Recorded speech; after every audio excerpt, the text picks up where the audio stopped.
আমার দুঃখ কেউ আর বুঝলো না। সারাদিন এত কাজ করেও সংসারের জন্য কাজ শেষ হয় না। হ্যাঁ বন্ধুরা, এটাই ঠিক, কথাটা একদম সত্যি, বাস্তব।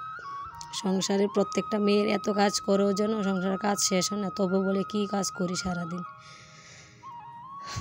তো বন্ধুরা, তোমরা সবাই কেমন আছো? আশা করি ভালো আছো। তো আমিও ভালো আছি। আমার পরিবারের ছোট বড় সবাইকে অনেক অনেক ভালোবাসা জানিয়ে আজকের একটা ব্লগ নিয়ে আবার চলে আসলাম। তো আমি ত্রিপুরার উদয়পুর ছোট্ট একটা গ্রাম থেকে আমি মণি ফ্যামিলির মণি তোমাদের সামনে চলে আসলাম। তো আজকে সকাল ঘর ঝাড় দেওয়াতে কিছু দেখাইনি, থালা বাসন নিয়ে কলে চলে আসলাম। তো কলে এসে থালা বাসন প্রথমে ধুয়ে নিয়েছি ভালো করে, তারপরে মেজে তো এখন ধুয়ে নেব। তো আমার না অনেকগুলো থালা বাসন হয়েছে প্রত্যেক দিন, কারণ ছেলে মেয়ে দুজন ওরা টিফিন খায়। কাল রাতে আবার ডিমের অমলেট বানিয়েছি, তো ডিম খেলে তো বরবে, গন্ধ করবে, সেই জন্য রাতে আর ধুইনি। আর রাতের বেলা না জল ঘাটতে একদম ভালো লাগে না, ঠান্ডা লাগে, শীত তো সেই জন্য।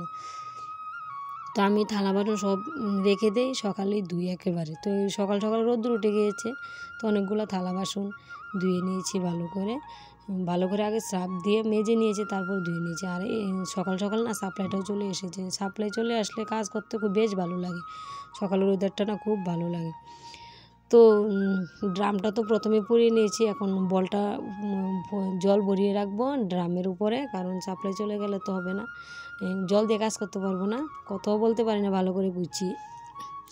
তো এই কাজটা সেরে না আমি চলে এসেছি, রুটি বানিয়েছি আর ডিমের অমলেট করেছি। দেখো আমাদের রুদ্রনীল খাচ্ছে, রুদ্রনীলের পাপা আমি সকালে চা টিফিন খেয়ে নিয়েছি। আমি ডিমের অমলেট বানিয়েছি আর রুটি দিয়ে খেয়েছি। ওর বাবা ও বাজার থেকে পুরি সবজি এনেছে, ওগুলো খাচ্ছে। তো আজকে না কী করবো, টিফিন খেয়ে একটু বসেছিলাম, তারপর ভাবলাম না সাপ্লাইটা যেহেতু আছে বস্তাগুলো আজকে অনেক দিন ধরে এনে রেখেছি। আমাদের বাড়ির পাশে সারের দোকান আছে, ওই দোকান থেকে প্রায় 20টা বস্তা। তো এই বস্তাগুলো ওর বাবাকে বলছি আমাদের বাড়ির নামার যে পুকুর আছে ওই পুকুর থেকে ধুয়ে এনে দিতে, কিন্তু ও ধুয়ে এনে দিচ্ছে না। তো ভাবলাম না আজকে আমি ধুয়ে নিই, বলের মধ্যে বেশি করে জল নিয়ে না ধুয়ে নিচ্ছি বস্তাগুলো। আর বস্তাগুলো ধুয়ে কী করবো জানো, রান্নাঘরের জন্য বড় করে একটা চট বানাবো। এই বস্তাগুলোকে কেটে আর উঠানের মধ্যে আমরা ঘরের যে সামনে দাইরটা হয় না, চালের জল পরে ওই জায়গার মধ্যে আমরা বস্তা বিছিয়ে রাখি, কারণ বর্ষার দিনে হাঁটতে বেশ ভালো হয় সেই জন্য। বস্তাগুলো অনেক দিন ধরে এনে রাখার জন্য ময়লা হয়ে গিয়েছে, সেই জন্য আর একটা ন্যাকড়া দিয়ে ভালো করে ডলে ধুয়ে নিচ্ছি।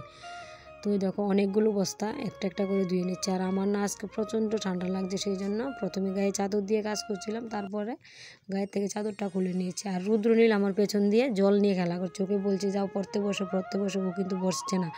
আমি যে কাজ করছি সেই জন্য ও পড়তে বসে না। তো বলটা ধুয়ে নেব, বলটার মধ্যে জল ভরিয়ে রাখবো, তারপরে ওই দেখো বস্তাগুলো মেলে দিচ্ছি। আমাদের ঘরের পেছনে একটা দড়ি তার টাঙিয়েছে রুদ্র বাবা, বেশ লম্বা। তো ওই বস্তাগুলো দড়িটার মধ্যে দিয়ে দেবো, অনেকগুলো বস্তা তো প্রায় 20টা বস্তা। তো দিয়ে রাখবো, বস্তাগুলো শুকিয়ে যাবে, রোদ আছে, বেশ ভালোই লাগে। আর তোমাদের সবাইকে জানাই অনেক অনেক ভালোবাসা। তো একটু আমার ব্লগ ভিডিওগুলো কেমন লাগে অবশ্যই একটু কমেন্ট করে জানাও, আর আমাকে একটু সবাই সাপোর্ট করো, আমার কষ্টটা একটু সবাই বোঝো, কারণ এত কষ্ট করে ব্লগ ভিডিও বানাই, ছোট ছোট ক্লিপ নিয়ে সারাদিন কি করি আমি, সেই ক্লিপগুলো নিয়ে এডিট করে তোমাদের সামনে তুলে ধরি। তো তোমরা একটু আমাকে ভালোবাসা দিয়ে সাপোর্ট করো প্লিজ প্লিজ প্লিজ, সবার কাছে একটা রিকোয়েস্ট।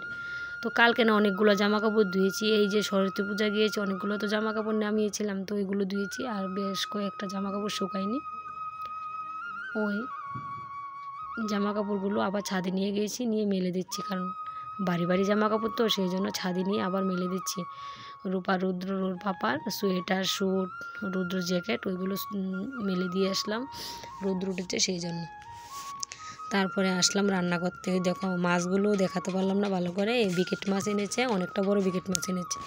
তো মাছের মাথাটা আগে ভেজে নিয়েছি, তারপরে মাছগুলো ভাজছি। তো আজকে না মুড়ি ঘন্ট রান্না করেছি, কুমড় দিয়ে বেগুন দিয়ে ভাজা করেছি, আর মিষ্টি টক রান্না করেছি। কিছুই দেখাতে পারলাম না, দুঃখের বিষয়, সরি। কী রান্না করেছি বললাম, কিন্তু দেখাতে পারিনি। আজকে না ভীষণ কাজ আমার।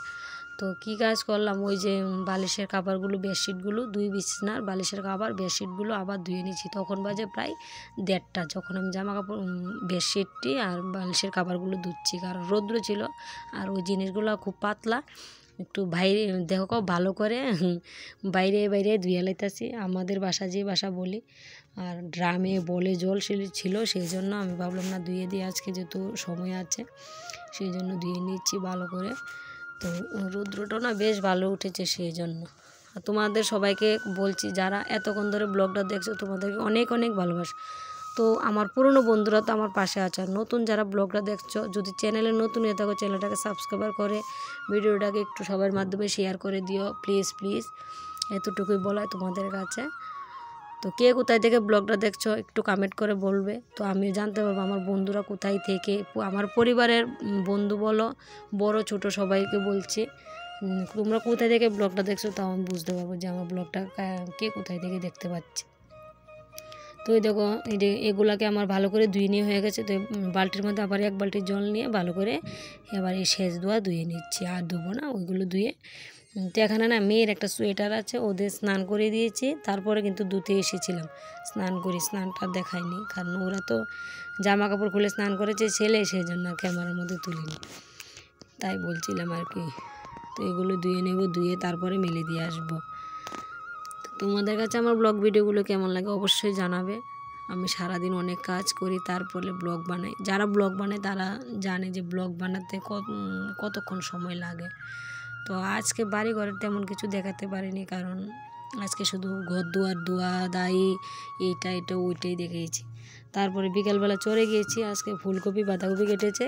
আমার মাথায় কিন্তু ফুলকপির বল আছে, আর ওর মাথা ও কিন্তু উড়া দিয়ে বড় একটা খাড়ি দিয়ে ফুলকপি নিচ্ছে, তো ওকে দেখাচ্ছি। আর আমার মাথায় দেখো বল, আমি এক হাতে ক্যামেরা করছি আর এক হাতে বল দেখছো, মাথায় গামছা দিয়ে, তার বলের মধ্যে কিন্তু ফুলকপি আছে সেটা দেখাতে। আরও মানে আমি তো ক্যামেরা করছি সেই জন্য আর উঠেনি যে বলের মধ্যে ফুলকপি আছে।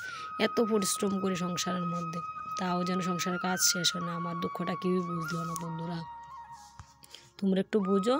আজকের মতো অতটুকুই, আর কিছু দেখাবো না। Tata bye bye.